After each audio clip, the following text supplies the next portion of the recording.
স্থানীয় সময় রোববার সৌদি আরবে রিয়াদ মেট্রো প্রকল্পের প্রথম পর্যায়ে জনসাধারণের জন্য উন্মুক্ত করা হয়েছে। 3টি মেট্রো লাইন চালুর মধ্য দিয়ে 176 কিলোমিটার দীর্ঘ এই প্রকল্পের যাত্রা শুরু হলো। এটি রাজধানীর ব্যস্ততম এলাকাগুলোকে একত্রিত করে একটি আধুনিক পরিবহন নেটওয়ার্ক তৈরি করবে।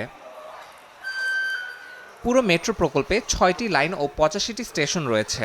এতে 190টি স্বয়ংক্রিয় ট্রেন ব্যবহার করা হবে, যা দৈনিক একসঙ্গে 36 লাখ যাত্রী পরিবহন করতে সক্ষম। এছাড়া এটি রিয়াদের জনবহুল এলাকা, বিমানবন্দর সহ শিক্ষা প্রতিষ্ঠান ও চিকিৎসা কেন্দ্রের সঙ্গে সরাসরি সংযোগ স্থাপন করবে।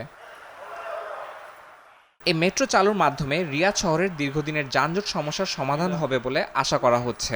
আগামী 16 ডিসেম্বর মেট্রোর দ্বিতীয় পর্যায়ে 2টি লাইন চালু হবে এবং শেষ লাইনটি চালু হবে 2025 সালের 5 জানুয়ারি। বিশেষজ্ঞদের মতে এই প্রকল্প কার্বন নিঃসরণ হ্রাস এবং অর্থনৈতিক কার্যক্রমকে উৎসাহিত করবে।